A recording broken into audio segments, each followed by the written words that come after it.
उसे भंडारा पाना चाहिए कि नहीं, ऐसा लिखना चाहिए। तो जो विरक्त है, भगवद आश्रित है, अब वो चाहे भिक्षा से पेट भरे या भंडारे से, वो अलग अलग फिर स्थिति हो। राधे राधे दोस्तों, स्वागत है आपका एक और धमाकेदार वीडियो में।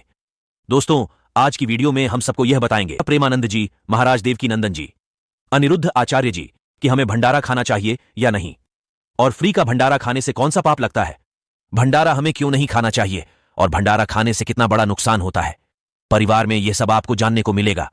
आप वीडियो पूरा देखिए, तभी जान पाओगे। कमेंट करके जरूर बताना महाराज जी का विचार कैसा लगा। और खाने की स्थिति तो ये हो गई है, कोई भी खिला दे सबका खा लेते हैं बिना ये सोचे समझे खिलाने लायक है भी कि नहीं।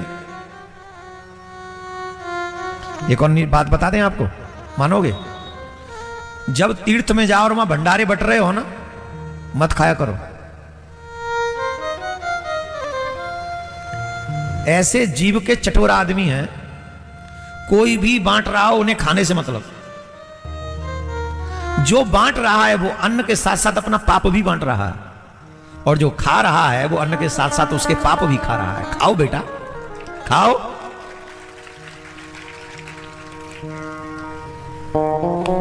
दो ही जगह खाना चाहिए। दो ही विध भोजन की जाए, राजन विपत पड़े या प्रीत, तेरे प्रीत न मोहे आपदा यह बड़ी अनरीत। भोजन दो ही स्थिति में किया जाता है, या तो भोजन कराने वाले के मन में भाव हो, अथवा भोजन करने वाले के ऊपर विपत्ति हो। न तो मेरे ऊपर कोई विपत्ति है और न तेरे मन में भाव है, तो बता मैं कैसे तेरे यहां के भोजन करता। तो हम लोग तो किसी के भी यहां जाके खड़े हो जाते और खा लेते हैं, हाँ या ना? बोलो। तो आज ये बात नोट कर लो, जब भंडारे में जैते हो ना जाके किसी के भी यहां, तो समझ लो उसके पाप खा रहे हो और अपने पुण्य प्रदान कर रहे हो उसे। हाँ, अब सीखो और ले लो। एक और बात, कितना भी खिला लो, खाने से इच्छाएं पूरी होती नहीं। इच्छाओं का बढ़ते रहना ही मृत्यु है। क्या जी? इच्छाओं का बढ़ते रहना ही मृत्यु है। इच्छाओं को पहचान लेना ही ज्ञान है। इच्छाओं का बढ़ते रहना ही मृत्यु है, इच्छाओं को पहचान लेना ही ज्ञान है, और इच्छाओं का त्याग कर देना ही वैराग्य है। उसे भंडारा पाना चाहिए कि नहीं, ऐसा लिखना चाहिए। तो जो विरक्त है, भगवद आश्रित है, अब वो चाहे भिक्षा से पेट भरे या भंडारे से, वो अलग अलग फिर स्थिति होती है।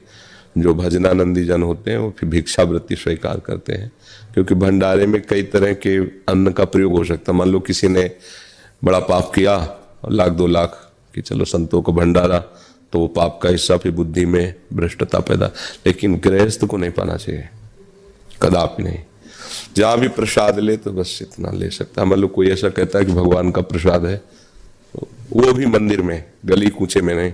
जैसे कोई हलवा बांट रहा है, चाय बांट रहा है, आप पी रहे हैं, गृहस्थ के लिए ये बात निषेध है। आप भक्त हैं, आप कमाइए गृहस्थ में और 4 को खिलाइए, धाम आए हो, आपको खाने की जरूरत नहीं है। आप उपवास कीजिए, आप अपने पैसे से खाइए, दूसरे धाम आयो, तीर्थ आए हो, मंगल करने के लिए आए हो। तो आप परिक्रमा भी बट रही, कचौड़ी पूड़ी हलवा या कहीं कुछ ऐसा बिल्कुल नहीं खाना पीना चाहिए। आप समझिए, यहाँ जो हो रहा है वो दान हो रहा है। दान लेने का अधिकार आपका नहीं है, आपका दान करने का अधिकार है। आप गृहस्थ में हैं, पैसे नहीं है, मत कीजिए दान, पर लीजिए भी नहीं। आपके भरपेट भोजन पाने की नहीं है तो थोड़ा कुछ ले लीजिए, पानी पी लीजिए, 1-2 दिन वास कीजिए, चले जाइए। पर यहाँ किसी के यहाँ जैसे भंडारा हो रहा है, जाके बैठ गए खा लो। एक किसान था, वो खेत में हल चला रहा था, बैल जुते हुए थे, खेत को जोत रहा था। तभी लगभग 11:30-12 बज रहे थे। उसकी पत्नी, आपने गांव में सुना होगा, पति खेत में किसानी कर रहा होता है और पत्नी उसके लिए भोजन लेकर जा रही होती है ना।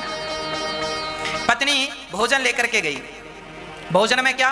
केवल अचार और रोटी। तभी वहां पर एक बहुत बड़े सिद्ध संत निकल रहे थे वहां से। संत के साथ भक्तों की बहुत बड़ी भीड़ भी थी। संत ने उस किसान और उस किसान की पत्नी को देखकर संत रुक गए और संत जाकर खेत में उस किसान के पास बैठ गए।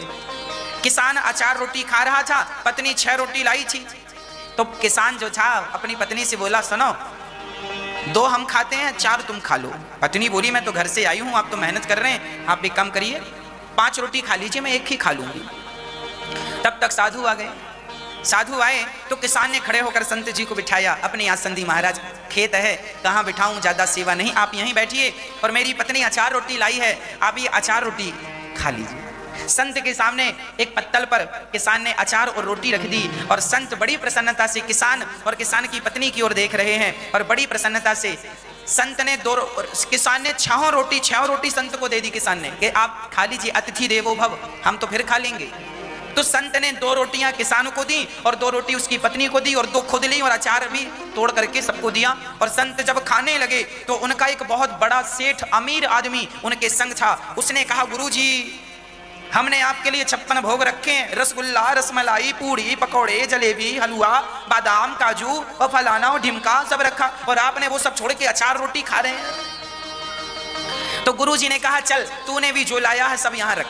अब वो अभिमानी सेठ जो पैसे का बड़ा घमंड लिए गुरुजी के संग चलता था, मैं कोई कम हूं क्या? उस गुरुजी के सामने अचार रोटी भी थी और दूसरी तरफ उसकी पूड़ी, कचौरी और जलेबी और रसमलाई और जमाना भर का पकवान था। तब गुरुजी ने, बड़े सिद्ध पुरुष थे, तब गुरुजी ने उस सेठ की जो रोटियां थी, पूड़ियां थी, पकौड़ियां थी, जलेबियां थी, उन्हें हाथ में दबाकर दोनों हाथ से दबाया तो उनसे रक्त की धार निकल पड़ी।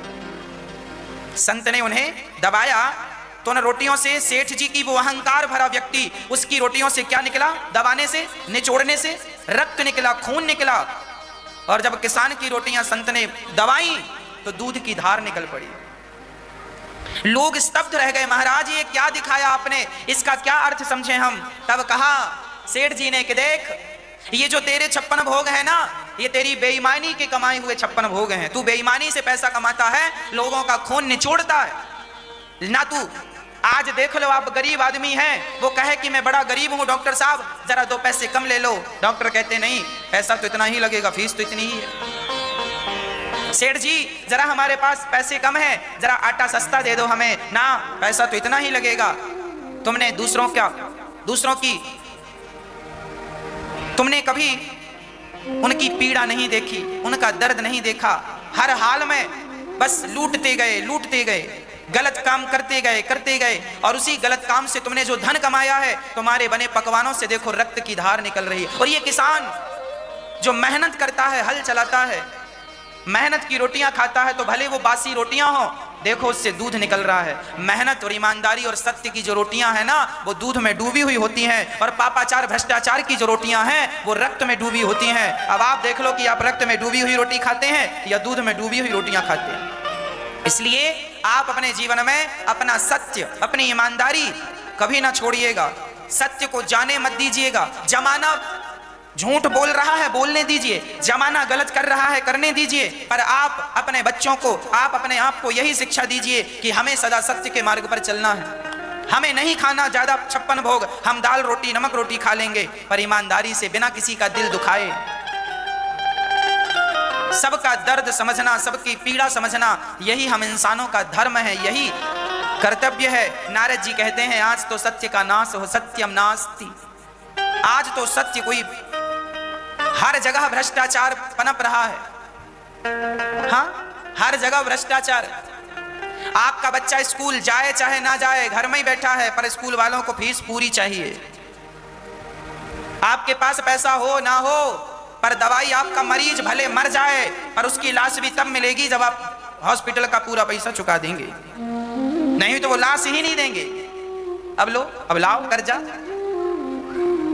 व्यक्ति धर्म भूल चुका है, व्यक्ति इंसानियत भूल चुका है, केवल पैसा। सत्य का मानो नाश हो गया। इस कलिकाल में मानो सत्य बचा ही नहीं। आज ये पृथ्वी टिकी है तो केवल सत्य के बल पर टिकी है। कुछ मुट्ठी भर सत्य वाले लोग हैं जो सत्य के मार्ग पर आज भी चल रहे हैं। आज भी बहुत सारे डॉक्टर ऐसे हैं जो ईमानदारी से निःशुल्क सेवा में लगे हुए हैं, अपना जेब का पैसा भी खर्च करके लोगों की सेवा कर रहे हैं। बहुत बहुत धन्यवाद दोस्तों, वीडियो पूरा देखने के लिए। मुझे उम्मीद है कि वीडियो आपको अच्छा लगा और महाराज जी के बातों से भी सहमत है।